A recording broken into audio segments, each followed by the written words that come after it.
Thank you very much, Shocks and Skeens. I'm Drakos. Dagda's here too, joined by the victorious Kadui.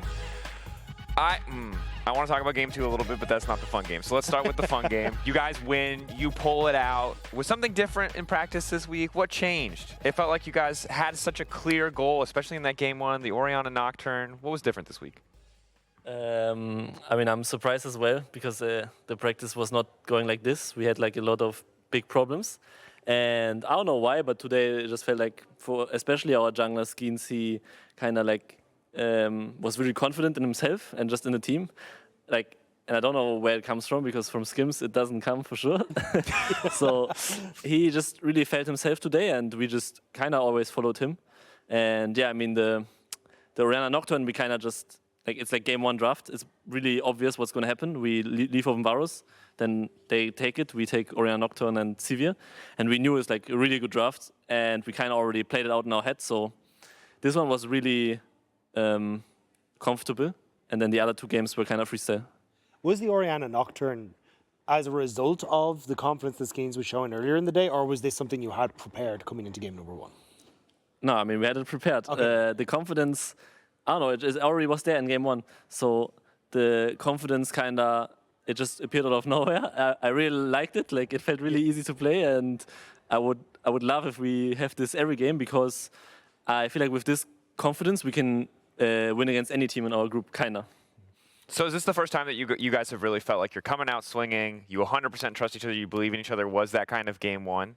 Yeah. Yeah, I mean, that's what I just wanted to ask, right? Because yeah. So it's not showing through in practice, and I know that when you're on a team that is at the lower end of the standings, that sometimes scrims can be rough. Is it like tough for you guys to find those scrims where you really can pop off and do good things? Yeah, I mean, there are scrims where it's better, but I think, especially being a team like us, we sometimes get put into like a mental state where we have to deal with a lot of losses.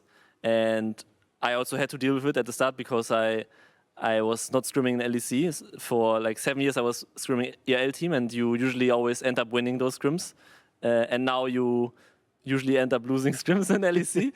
So you need to deal with this first, and people need to kind of like have the mentality that, yeah, you just need to improve from those scrims, and you should not care win-lose, and loses should not like damage your mental. But it's not that easy, so we have problems with this for sure. And we also have some good scrims still, but it's not always good scrims. Yeah. But I think this is a huge result, right? Because you've now taken down Heretics, who you were battling essentially for them. We can bring up the groups as well. Like the fact you now have a win over Heretics. Obviously, you're facing off against G2 next week, which is a little bit daunting.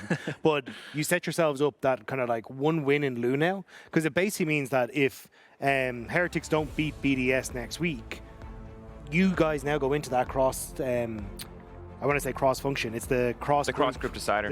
Yeah, because then Heretics finish 0-4. This would be big, yes. I mean, after those first 2 losses, I was really sad, and I didn't really think about the schedule. I was like, wow, actually, this would be so sad if we drop out of this group now, like as last place with this new format. But then I thought, actually, we're going to play Heretics next. And they have not doing too well. Yeah. And I know that we can easily beat them. So if we take a win against them, it's like really big, and actually changes that we have really big chances now to getting out of the group. Yeah, it's incredibly favorable for you, because even if you win, you're likely in a 3-way tiebreaker where, and I'm sure that you'd play for 5th. I don't know how 3rd and 4th would then be decided in that, but you would at the very least get another game. You'd get a decider game to decide if you could make it to the decider game, which is obviously very confusing. But and also for me, it's like every additional games we get is like really big, because we didn't make playoffs when I joined in spring, so we only played 9 best of 3s. And now if we would drop out of this group, we would only play 4 best of 3s, and then my LEC year is done, and it feels really bad because you actually didn't play a lot of games. And so yeah, for me it's like, obviously my goal is to get to Worlds this split, but I go step by step, and I just like every additional games we get to play, and every week of practice we have more. It's like really big for us, because I think this team is scaling. We have if we get some more time, I think we can be really good. Yeah. I mean, we saw like the first steps of that today. Yeah. For you, you worked so hard and so long to get here to the LEC stage. It's been tough so far. You mentioned the importance of like not taking the losses, always trying to learn from them. How has it been for you trying to hold on to that mentality, even in some of these more difficult splits? What has that been like for you? I mean, I expected this kinda. Like I feel like I went into this team knowing there will be problems, and you will feel like that teammates will have like issues with each other and all of this.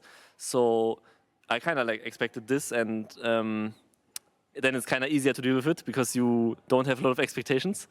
So for me, I'm happy. I feel like I can learn so much. Every LEC scrim gives me like so much more than scrimming in IRL, and yeah, just like I always make the best out of the situation. So us like improving now and maybe even getting out of groups is like already really huge.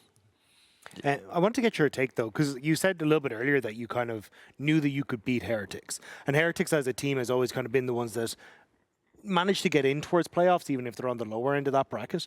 What's your current take on Heretics, especially as they are going to be going up against BDS next week?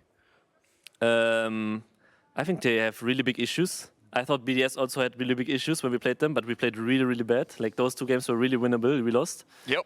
Agreed. Just +1. I remember. I was really surprised you didn't win. That was very sad. I didn't play good myself that day. Just now, if I would have to think, like comparing those 2 teams, I think Heretics is kind of the opposite of BDS. I feel like Heretics has a lot of structure, and they are really working good as a team. So they usually contest every objective. We already knew this before the game. They just play their lanes slow, steady, and wait until the objective comes up. And BDS, they do the same, but they are like not really playing good as a team. They just have like really good individual players. Like for me, their laners are really good players and will carry team fights.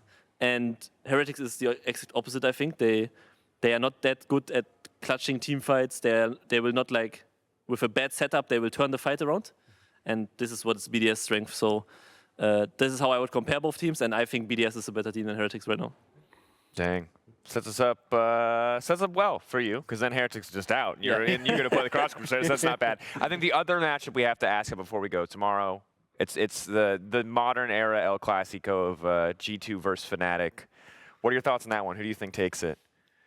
I'm not really. I didn't really prepare so much for those 2 teams, so I'm not sure if I like actively watched their games. I probably watched it, but I don't remember really how they play, and we are not streaming them. So I feel like both teams are really strong right now. I think G2 looks really strong, stronger than the last splits, and Fnatic is doing the same. So I think it's going to be really close, and I feel like we just need to see how Poby is going to do in lane, because I feel like that was a really big strength for now for Fnatic, because the rest of the team is, I feel like, playing just like the last splits. So I can see G2 winning, but I think it's going to be really close. Yeah, I think it is hard to tell, because I think a lot of it is, as you say, like Poby still new, hasn't really been tested. Now he's going up against Caps. Where does he land in the grand scheme of things? Like we heard Jojo saying like he respects him on Euphoria, but you are now going up against the Western Ghost. Like I think that is going to be the real test for them.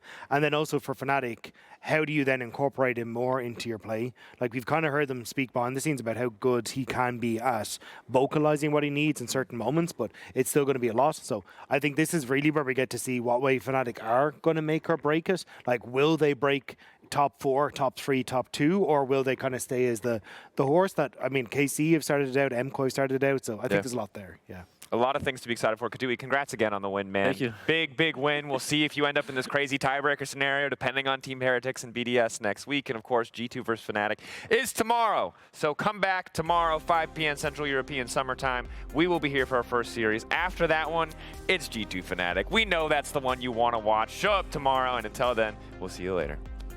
See ya.